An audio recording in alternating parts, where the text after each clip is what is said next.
estamos já ao vivo aqui no Papo com Elas. Muito boa tarde. Hoje sem trilha. Sem trilha. Hoje sem trilha, mas estamos aqui já. Trilha-less.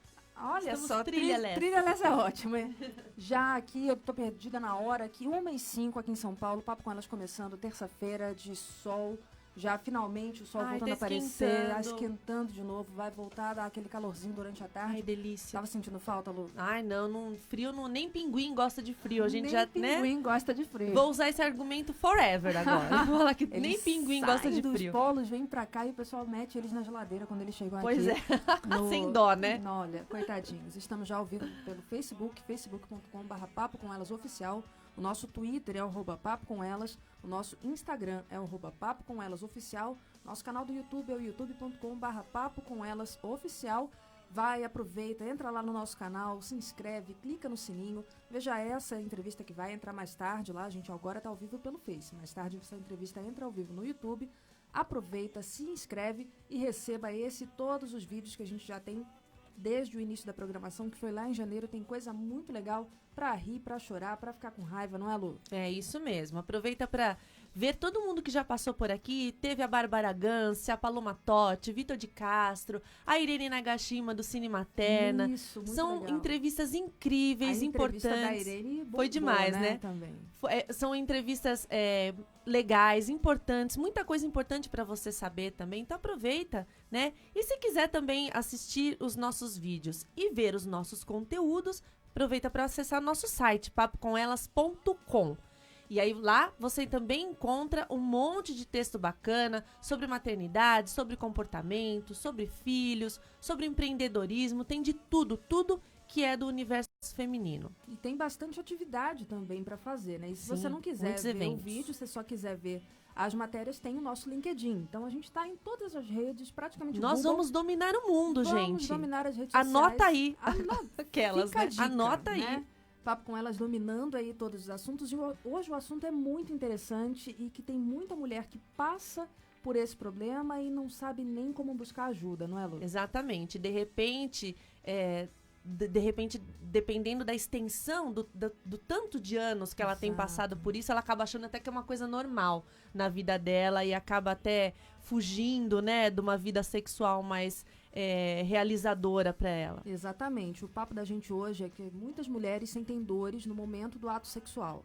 Mais do que por um fator psicológico e necessidade de relaxar, é preciso entender que há uma condição chamada transtorno sexual doloroso. É isso TSD. aí.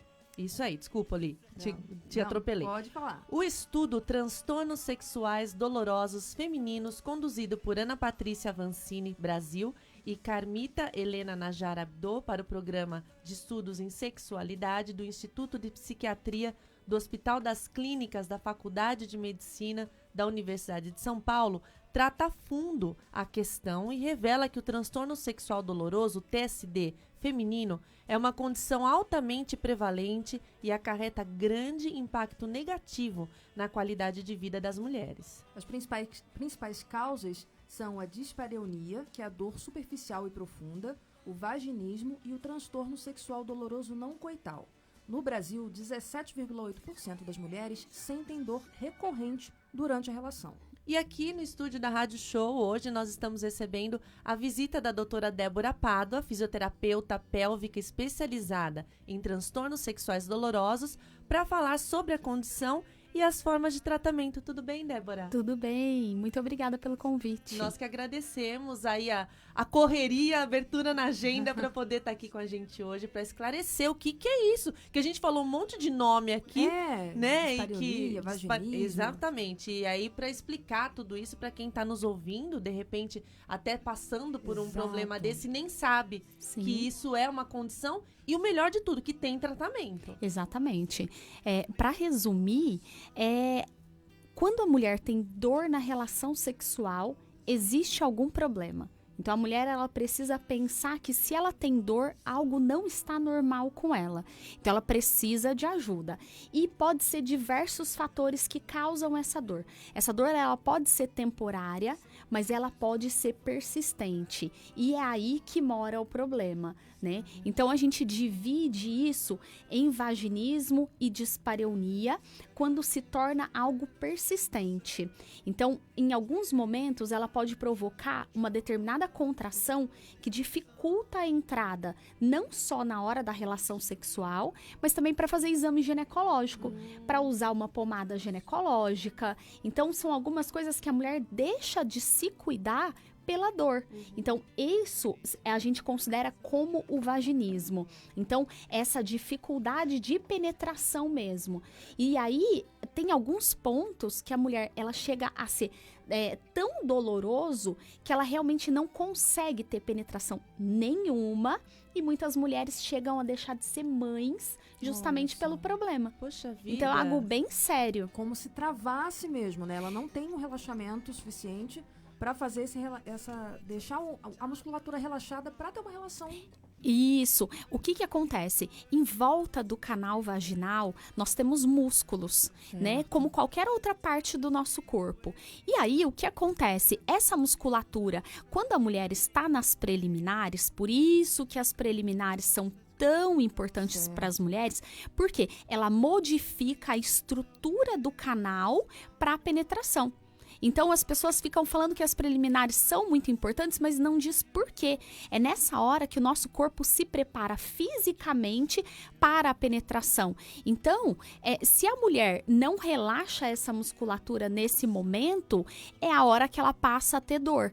E o vaginismo, essa contração, ela é involuntária. Ou seja, a mulher ela pode estar com vontade, ela está com desejo, ela está excitada, mas ela não consegue mas controlar. A musculatura não controla. Eu já tinha ouvido falar nessa condição das mulheres que passam por algum trauma. Sim. Né? Geralmente que sofrem um estupro, algum episódio de violência, até dentro de casa mesmo. Depois acabam desenvolvendo vaginismo até como uma forma de proteção, né? É exatamente isso, Lu. Só que o que acontece? Esses eram os primeiros estudos que mostravam que sempre tinha aquele componente de trauma, de abuso muito forte. E isso acabou ficando muito forte na literatura. Mas hoje a gente já sabe que não necessariamente precisa desse trauma para desenvolver o vaginismo. Então, não necessariamente a mulher foi abusada ou foi estuprada, alguma coisa assim. Ela pode desenvolver assim,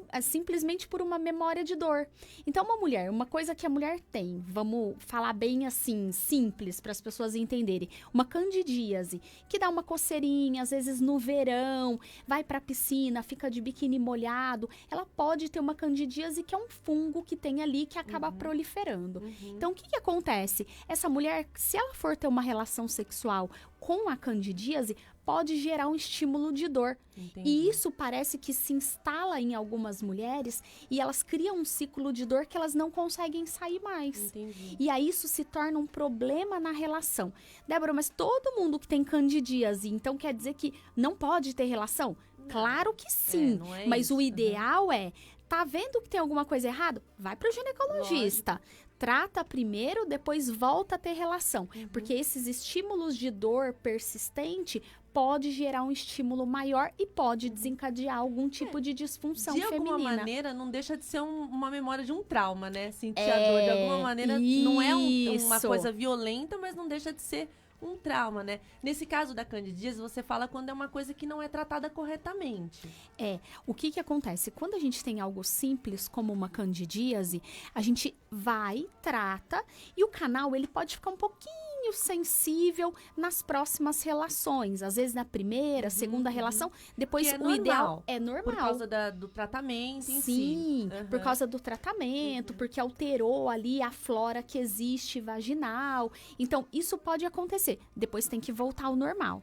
Algumas mulheres, elas acabam ficando com uma determinada memória de dor, que às vezes ela vai para a relação já com medo da dor. Entendi. Então, isso Entendi. pode acabar virando um vaginismo. Então, é extremamente importante que a mulher, quando ela tem alguma alteração, que ela vá para o ginecologista. Só que esse tipo de disfunção que eu te falei, Lu, ela é mais do vaginismo secundário.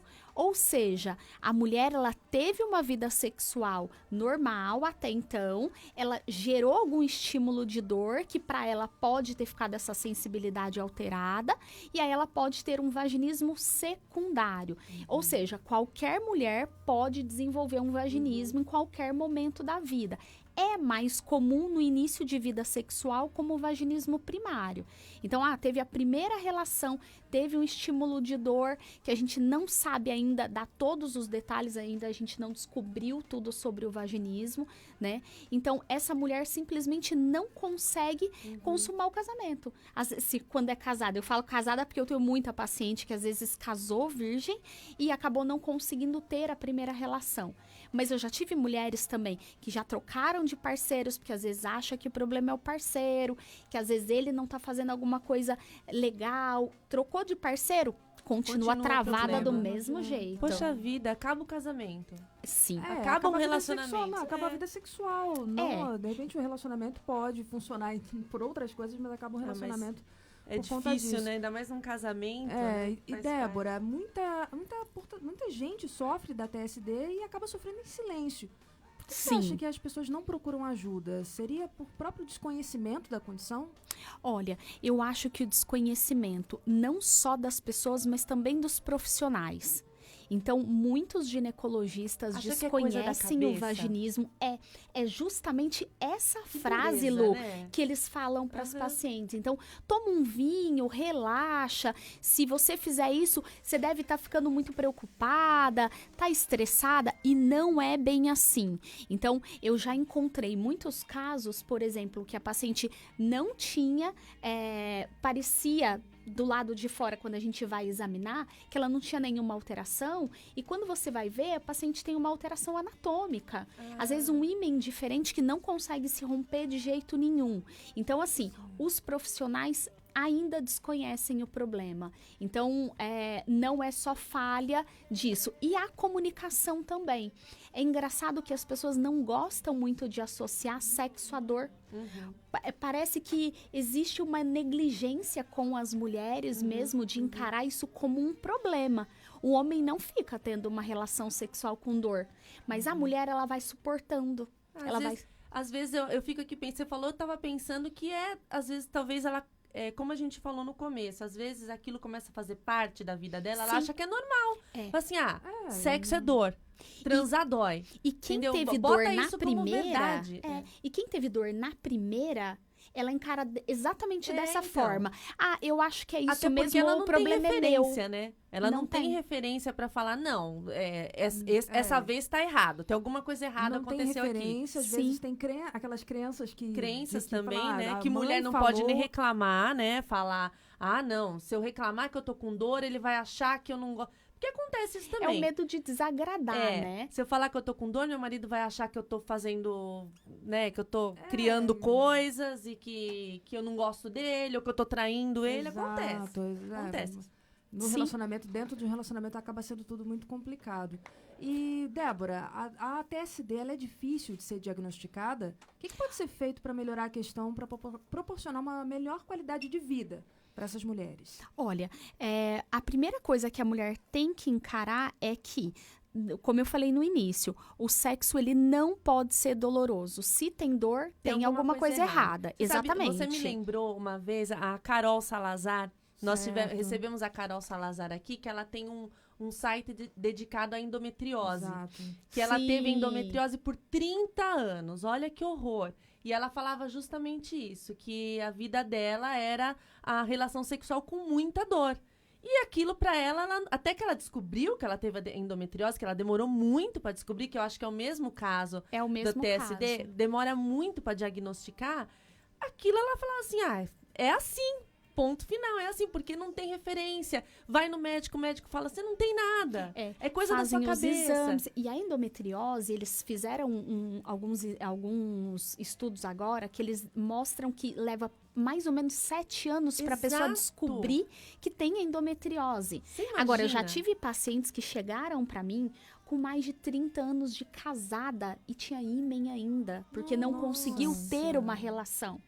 Então, isso não é uma, duas pacientes, são muitas que, como eu falei, às vezes perderam o casamento, às vezes perderam a oportunidade de engravidar, porque dentro o útero, o ovário, tudo funcionava. Funciona normal. Mas nunca conseguiu fazer exame ginecológico. Eu já tive paciente com 60 anos de idade que nunca tinha feito um exame. Né? Então, risco para essa mulher. Exatamente, é um risco muito grande. E quando a gente começa a tratar, porque assim, o tratamento que a gente faz na clínica, a gente coloca alguns objetivos para essas pacientes, que não é só ter uma relação sexual. Eu tenho que deixar essa paciente pronta para cuidar do próprio corpo, que seria fazer exames ginecológicos, né? Para que ela consiga usar medicações, porque se ela descobre que tem alguma coisa, nem sempre ela vai conseguir colocar, né, uma pomada, um óvulo ginecológico, porque hoje é muito comum o uso de óvulos. A maior parte dos tratamentos inclui alguma coisa que você tem que inserir. Introduzir, exatamente. Então, isso é muito perigoso. A mulher, ela tem que se cuidar, ela não pode ficar fugindo do ginecologista. Então, a falta às vezes, de atualização dos profissionais acaba sendo um empecilho. Tanto que 90% ou mais das minhas pacientes chegam pela internet. Olha só. Elas não chegam pelos profissionais. E a clínica é a única do Brasil. Eu recebo gente do Brasil inteiro que vem para São Paulo para fazer tratamento. Justamente porque elas encontraram na internet, confiaram. Então, assim, o trabalho de vocês também é muito legal. Você pensa bem, Débora. Eu fico imaginando a pessoa para ela procurar, chegar no Google e procurar. Eu tenho dor na hora de transar, vamos supor. Porque ela não vai saber o nome disso. Então, ela vai procurar um termo mais genérico. É porque ela já tentou falar com um monte de gente. Na minha cabeça, ela já foi em médico, já foi em psicólogo, já foi tudo. E ela deve ter tido os sentimentos dela e aquela sensação de dor desvalidados. Sem dela dúvida. Chegar lá e falar, olha, eu tenho dor. Não, imagina, isso é coisa da sua cabeça. Só você relaxar, né? Ou, de repente, até alguém falar, olha... talvez seja algum problema com teu marido, no seu casamento. Gente, que responsabilidade, que irresponsabilidade isso. Exatamente. E é uma irresponsabilidade porque, assim, alguns profissionais chegam a falar algumas coisas para as pacientes que elas ficam traumatizadas. Então, olha, você tem certeza que você gosta do seu marido? Será que você não gosta de mulher? Então, assim, não tem problema nenhum se ela gostar de mulher. Mas não, esse não é o problema. Ela tem uma disfunção, né? Que mesmo se ela fosse lésbica, ela tem que se cuidar. Sim. Né? E ela ia ter dor do mesmo jeito. Ela não teria é nem dor a questão do mesmo jeito. Não é questão só da penetração. Também tem penetração e objeto. Exatamente. Né? Olha, chegou um depoimento aqui no nosso Facebook. A Julieta, ela fala o seguinte. Ela fala, doutora, eu tive esse problema depois que eu tive um câncer no útero com 48 anos. Isso fez parte da minha vida até a morte do meu marido. Eu tinha vergonha de reclamar para ele. Então, eu sofri muito por culpa. Muito por culpa. Até hoje, quando tenho que fazer exame ginecológico, o médico não consegue porque é muita dor mesmo. Então, no caso da Julieta, o que acontece? Desculpa, Débora, que ela continuou aqui, ela comentou embaixo. Ela falou assim que ela tinha medo de reclamar para o marido e ele pensar que ela estava mentindo. Você vê como são as coisas, né? Isso que ela falou, gente. Né? A culpa que carrega, né? Culpa que ela No carrega. caso da Julieta, o que acontece?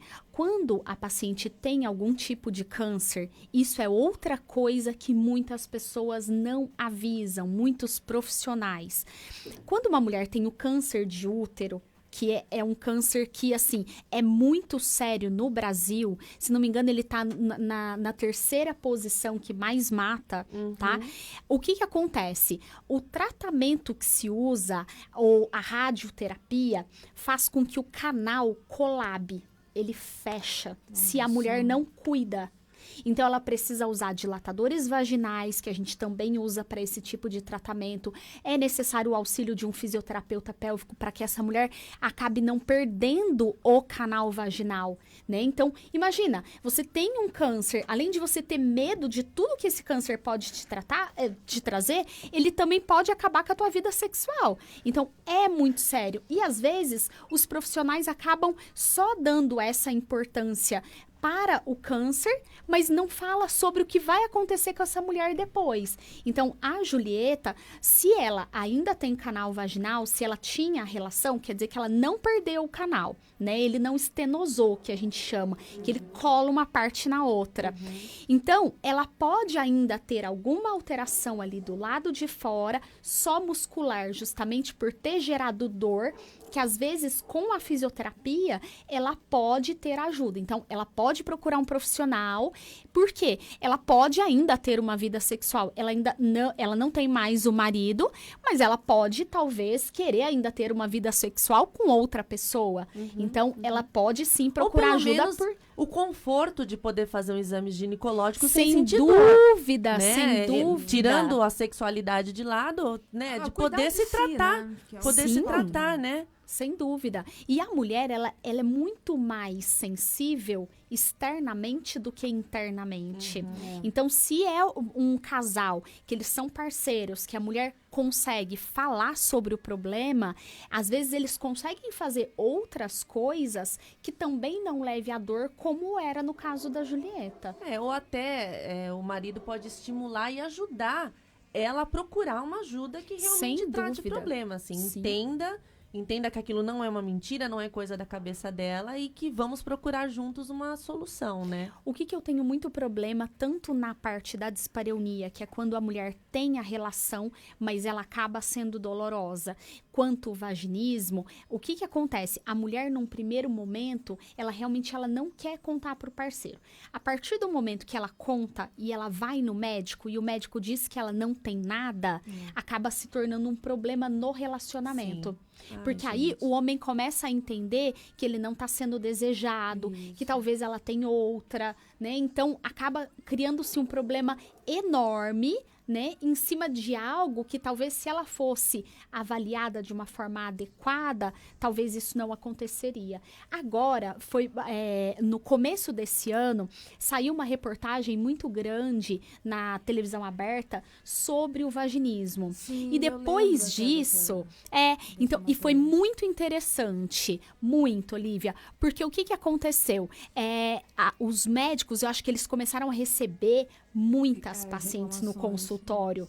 E porque elas já chegavam falando sobre o assunto. E eu percebi que mudou o tipo de paciente que chega para mim agora.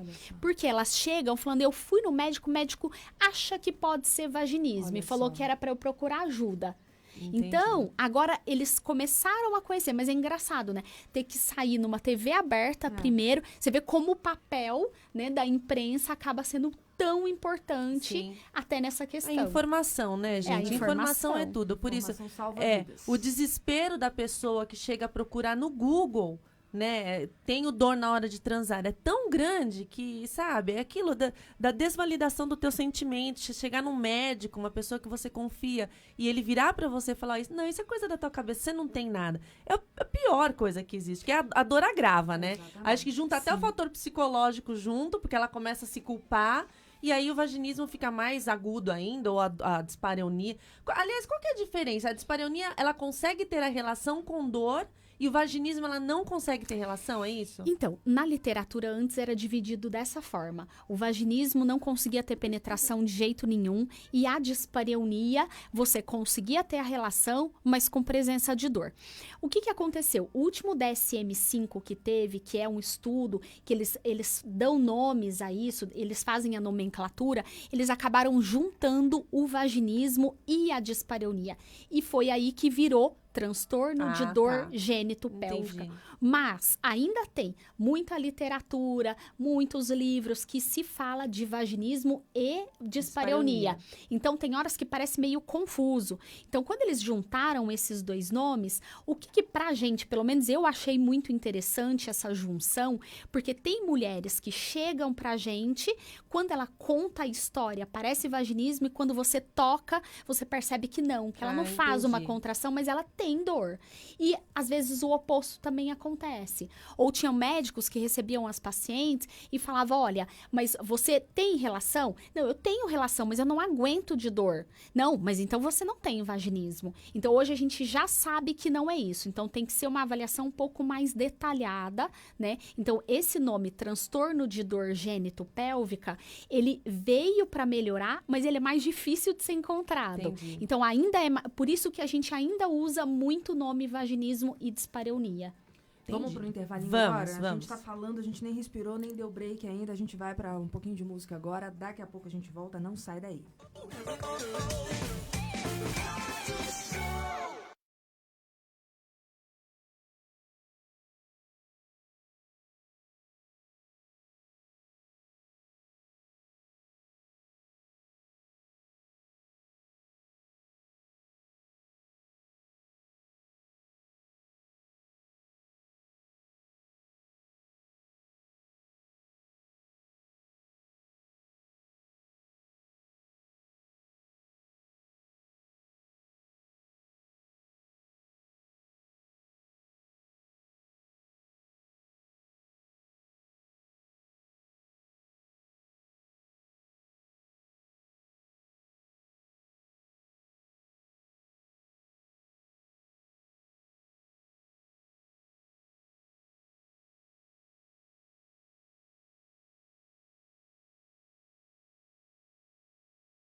entrou um vento no litoral agora, dá até uma tristeza. Não, vamos falar de coisa feliz, vamos falar que tem... Essa foi boa. Tem jeito, né? Tem jeito, tem tratamento. Tem tratamento e a Débora tá aqui pra falar pra gente, né, Débora? O papo tá rendendo tanto, a gente continuou falando na hora do intervalo, mas até decidimos, porque ainda tem muita coisa pra falar, mas... A gente até falou pra Débora, vamos entrar na parte do tratamento, que é o que todo mundo acho que quer ouvir, né, Débora? Sim, então a gente não pode só falar da parte ruim, né? É, lógico. Então, hoje em dia tem tratamento, sim. Então, primeira coisa que eu queria saber, assim, é como que é feito esse diagnóstico, então? A mulher tá lá, tá sentindo dor, e ela tá ouvindo o programa e de repente pensou assim... Não teve um médico que orientou que orientou corretamente, e ela tá ouvindo o programa e fala assim, bom, eu acho que eu tenho isso. Aí ela pode ir já direto para uma não fisioterapeuta precisa passar no pélvica. médico. Não necessariamente ela precisa passar pelo médico. Mas o que acontece? Débora, então por que você sempre indica ir para um ginecologista? Porque o ideal é olhar se não tem nenhuma infecção, se não tem nenhuma secreção. Descartar, que são, né? Exatamente. A gente descarta todas as possibilidades justamente para ter certeza que não tem nada orgânico, nenhuma alteração. Depois disso, a fisioterapeuta ela pode avaliar para ver se tem flexibilidade nesse canal, se a mulher tem excesso de contração, uma hiperatividade, uma hipertonia dessa musculatura, ou seja, é fechado demais esse canal, mas isso não quer dizer alteração anatômica, mas isso é uma coisa que a gente acaba avaliando também, porque às vezes, quando chega pra gente pacientes que não conseguiram ter relação nenhuma, às vezes ela não foi examinada. Então, a gente examina para saber se não tem nenhuma alteração física. Por quê? Dependendo, se ela tiver alguma alteração física, às vezes ela tem que fazer uma pequena cirurgia. Então, isso é imprescindível. Então, tem que ser feita essa avaliação. Eu ia te perguntar isso mesmo. Quando a alteração é anatômica, aí o que faz? Porque não é tem o corpo jeito. da mulher. Aí não tem jeito. Aí, mas assim, tem como fazer, como você falou, uma adaptação? Ou faz uma cirurgia, ou aí descobre... tantra, outras coisas para ter uma vida sexual diferente. Depende da alteração que a gente vê, Lu. Se a gente vê uma alteração, por exemplo, um ímen que não consegue romper de jeito nenhum. Tem um tipo de ímen que ele é bem no meio do canal vaginal. E aí, acaba que na hora da penetração, não passa. Então, se ela não fizer essa retirada, não vai adiantar eu ficar lá tentando fazer fisioterapia, eu vou só machucar essa paciente. Então, eu tenho que encaminhar para o médico.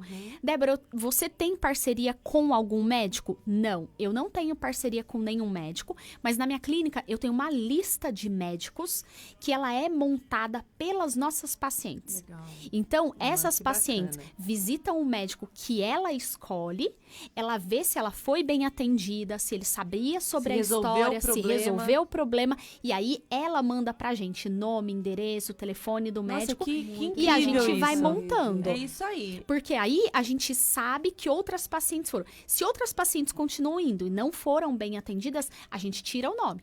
Então, aí esse papel a gente faz de tirar e de colocar. Mas o nome vem sempre da paciente, tá? Porque aí eu sei como a minha paciente está sendo bem atendida em outro lugar. Por quê? Eu não posso preparar uma paciente para ser atendida por um médico só. Porque se ela tiver aqui num pronto-socorro, se ela tiver algum problema, ela tem que ser atendida por qualquer pessoa, né? Então, enfim, ela pode ir para uma fisioterapeuta pélvica, de preferência especialista na área, né? Que tenha já prática com disfunções sexuais femininas, para ela ser avaliada. Ela foi avaliada, aí a gente monta um tratamento para aquela paciente. O que vai resolver? Então, hoje a gente tem alguns recursos, né? Como eletroterapia. Débora, mas vai dar choque? Não, não é sensação de choque, é uma sensação de formigamentozinho. Tem o que é externo, tem o que é interno. Tem os dilatadores vaginais, que são próteses de diferentes tamanhos. Isso não é um vibrador também. Então, essa mulher ela vai ser treinada para colocar esses dilatadores de forma que ela não sinta medo, que ela não sinta dor e que o cérebro dela comece a aprender a não contrair. a não receber... Mudar o estímulo, né? Exatamente. Isso você acaba tendo uma mudança da memória, né, de dor, para que essa mulher não receba, seja na hora do exame ginecológico, que é o espéculo que é colocado, seja na hora da relação sexual, ela não pode fazer essa determinada contração. E se ela fizer, ela tem que relaxar na sequência. Então, é extremamente importante que ela entenda como é o corpo dela. Então, a gente dá aula de anatomia, a gente mostra tudo que é feito no espelhinho, para que a mulher entenda e não tenha medo, e também dê um estímulo visual. Porque tudo que você tá vendo, o teu cérebro também tem que interpretar aquilo ali de outra forma. Então, através disso, a gente montou um tratamento para que essa mulher, em pouquíssimo tempo, ela consiga ter uma relação sem dor. Então, é extremamente importante que ela saia do tratamento não sentindo mais dor. Ela pode ainda ter um pequeno incômodo, às vezes, na entrada? Às vezes, sim. Por quê? Porque dependendo da mulher, ela ficou muito tempo provocando esse estímulo de contração. Então, esse relaxamento, ele tem que se tornar automático com o passar do tempo. Então, mas o tratamento em si, da fisioterapia, geralmente a sessão é uma vez por semana, pelo menos na clínica. Tem algumas pacientes que eu libero para fazer 2 vezes, dependendo do caso, né? E a sessão gira em torno de uns 50 minutos, então não é muito tempo, a paciente se programa ali certinho. E em mais ou menos 2 a 3 meses, ela já está liberada para tentar ter relação. Que ótimo. Você ia falar alguma coisa, Não, Ali? Você pegou fôlego? Peguei. Não, é que na verdade a Débora estava falando da questão de se olhar no espelho. A gente já comentou disso, né? Somente as gerações mais antigas, que não né? se conhecem, né? As Não mulheres conhecem não conhecem o próprio corpo. Assim, diferente do menino, que é tudo pra fora. Sim. Na Da menina, gente é a interno. gente tem toda aquela crença, aquele medo, aquela coisa de que não pode mexer porque é errado. Acho que isso ajuda muito nessa questão da tensão que a menina tem, às vezes, durante a primeira relação sexual. Dessa tensão acaba gerando esse desconforto. E eu acho que é muito legal, no seu tratamento, Débora, mostrar para a mulher, assim, se ver, se perceber, para daí se cuidar e aí ter uma vida plena. Porque, assim, o sexo faz parte da vida, a gente não precisa ficar preocupado de que não tem nada de errado, não tem nada de sujo, não tem nada de proibido. Você tá numa relação, num relacionamento afetivo, eventualmente vai culminar num relacionamento sexual. Então, é importante a gente se conhecer para que essa troca com o parceiro seja realmente significante. Significante e plena. Sim, a gente percebe o seguinte, foi engraçado um dos comentários de vocês que eram das outras gerações. Por mais que agora se tenha informações, eu recebo meninas de 18 anos que nunca olharam no espelho. Olha. Então, isso é muito... Hoje, as mulheres, elas podem tudo, querem tudo, mas esquecem do próprio corpo. Exatamente. Então, e ali, a vulva, a parte externa, canal vaginal, é como qualquer outra parte do corpo. É o que eu falo pra elas. Você não coloca o dedo no nariz, se precisar? Você não coloca o dedo na sua boca? Se o ouvido coçar, você não vai colocar o dedo... É a mesma coisa. Então, é só mais uma parte do corpo, mas que culturalmente, aí sim, isso é muito antigo, né?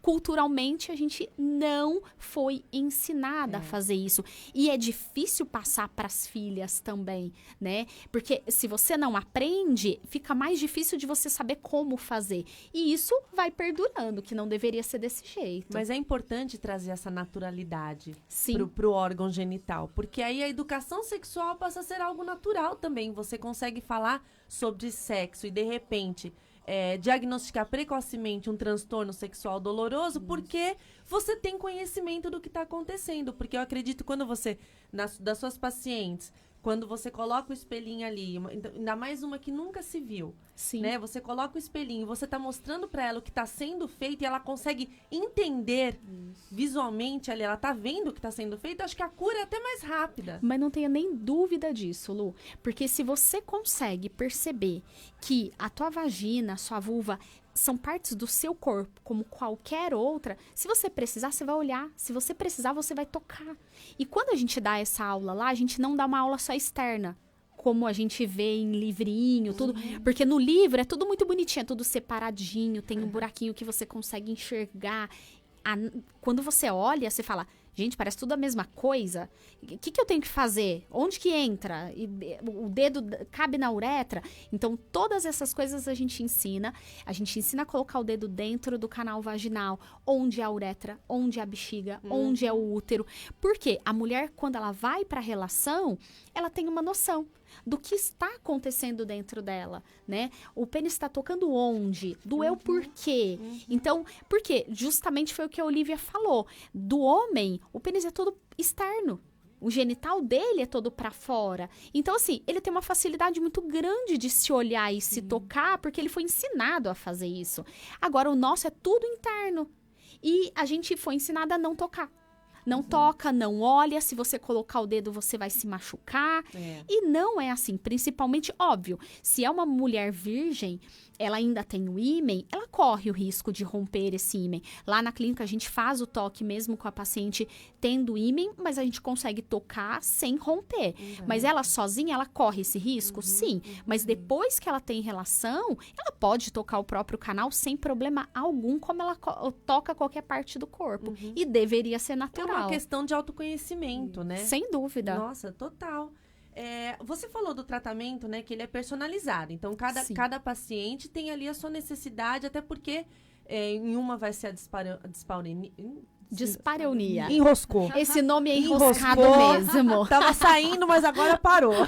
Dispareunia, isso? Dispareunia. Nossa, eu tô falando mais difícil do que é mesmo. Então, uma hora pode ser isso, outra hora pode ser o vaginismo. Então, aí, você identificando qual é o que tá dominando ali do problema, você consegue montar o tratamento em cima daquela prioridade, é Exatamente. Isso? Então, assim, a gente tem os mesmos recursos, não necessariamente todas as pacientes vão usar todos os recursos que a gente tem, e a gente respeita muito o tempo da paciente. Porque como muitas pacientes chegam com memória de dor, com medo de penetração, não dá para chegar chegando, querendo que ela faça um monte de coisa. Ela tem que processar todas as informações. Principalmente quem tem o vaginismo, que já teve, às vezes, muitas tentativas de penetração frustradas, às vezes, muitos exames ginecológicos doloridos. Então, é importante a gente respeitar uma carga, a nossa emocional paciente. Em cima disso, né? Tem, sem dúvida tem. Então, às vezes, a mulher, ela já se divorciou por isso, né? Ela já foi maltratada por algum outro profissional. Ou carrega uma culpa, como a Julieta falou pra gente. Sim. Então, a gente tem que respeitar essa nossa paciente, entender o tempo dela, mas de qualquer forma ajudá-la, mesmo que sejam com informações. E eu acho que esse olhar como naturalidade, o sexo, isso facilita muito. Porque a paciente, ela chega no primeiro dia acanhada. A partir do momento que você vai falando com naturalidade, como se você estivesse contando qualquer coisa do seu dia, ela tem uma outra visão de sexualidade, vai mudando. Tira o peso, eu acho, Sim, né? E as pacientes, é muito engraçado, elas chegam de um jeito e saem completamente diferentes. Então, assim, a autoestima melhora, é muito engraçado, elas se arrumam, elas acabam chegando maquiadas no final das sessões, sabe? Por quê? Ela se vê como mulher realmente. Porque o vaginismo, ele dificulta muito a vida da mulher. É isso que eu ia falar, ela acaba resgatando uma parte importante da vida dela, que é a sexualidade. Sim. Né? Não é nem o ato em si, não é isso que eu tô falando, mas você se descobrir como um ser que gosta do sexo, que o sexo lhe faz bem, que te faz sentir mais feminina. E até dá um certo poder, né? A mulher sem dúvida se sente mais bonita, mais atraente. A autoestima realmente ela deve se elevar e aí melhora tudo. A autoestima alta melhora tudo. Melhora tudo na vida. Eu sempre falo uma frase lá na clínica que é assim: o sexo, ele não é tudo. Óbvio que ele não é tudo, mas ele conta bastante. Muito. E quando ele está bom, não conta tanto. Mas quando tá ruim, nossa, conta demais. É essencial quando tá. Nossa, então parece tudo, que viu? atrapalha Adorei. tudo. Adorei. Vamos usar essa frase da Débora pra sempre aqui. Ô, Débora, quais os profissionais que estão envolvidos nesse tratamento? Olha, lá na clínica, hoje nós somos em 7 fisioterapeutas, mas a gente sempre tem que contar com o ginecologista. Como eu não tenho parceria, como eu falei para vocês, mas o ginecologista, ele é extremamente importante, porque depois que essa paciente não é minha paciente mais, depois de 2, 3 meses de tratamento, ela vai continuar sendo paciente do ginecologista para o resto da vida. Então, o ginecologista tem uma parcela muito importante no tratamento.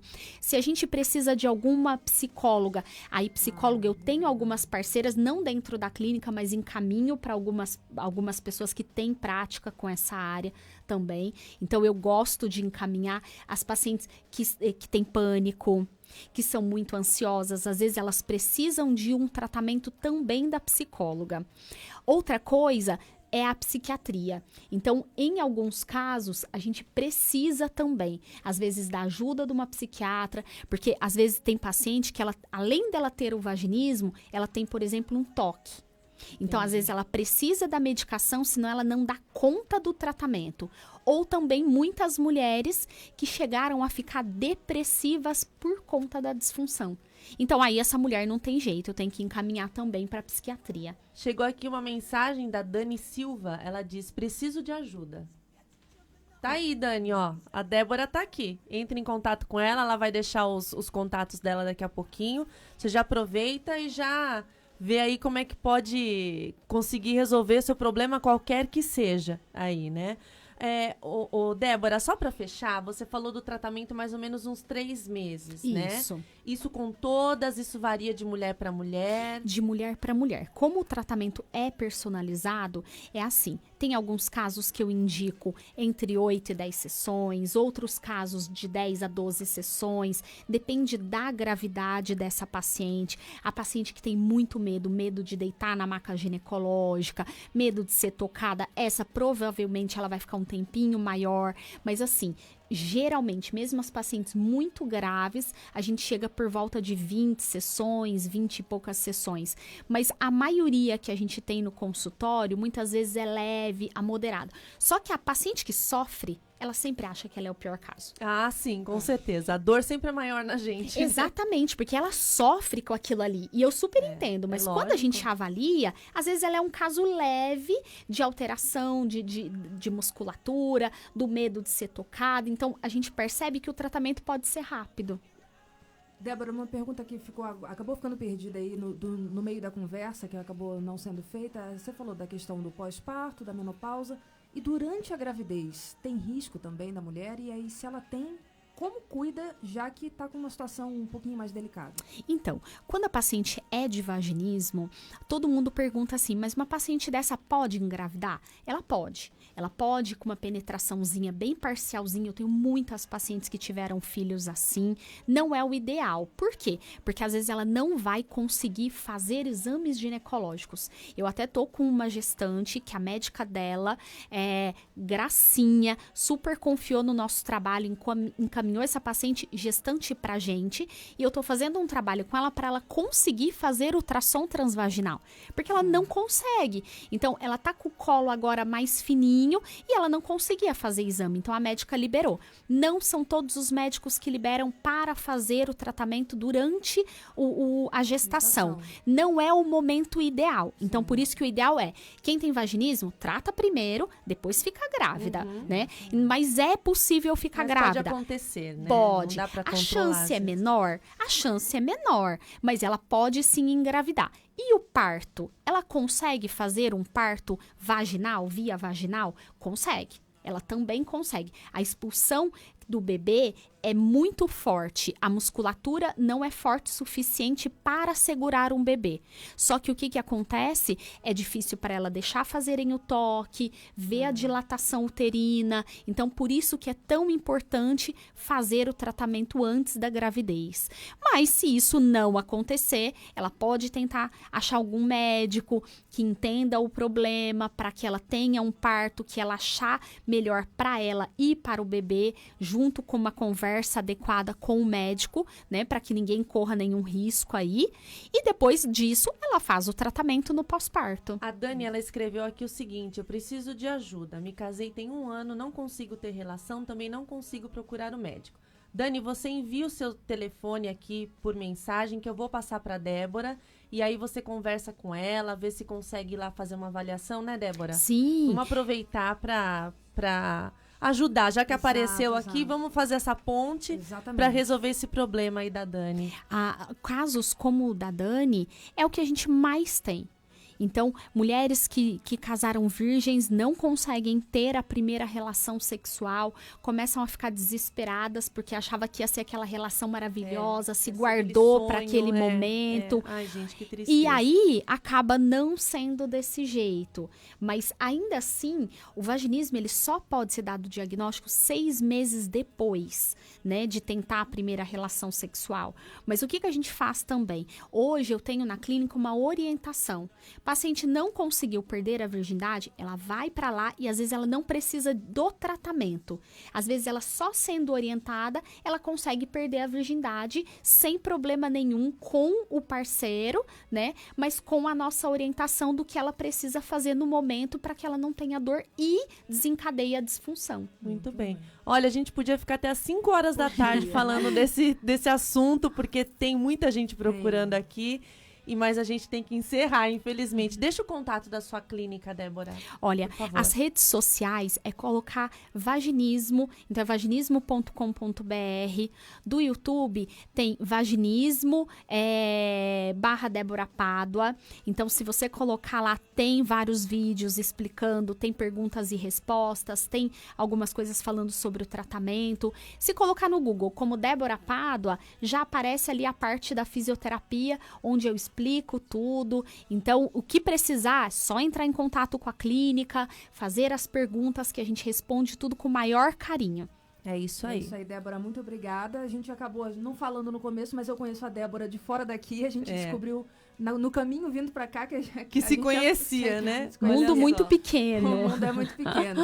Então, Papo com Elas fica por aqui. Obrigada pela tua presença, Débora. Eu que agradeço, meninas. A gente volta amanhã. Beijo, Débora. Um beijo. Não, até mais.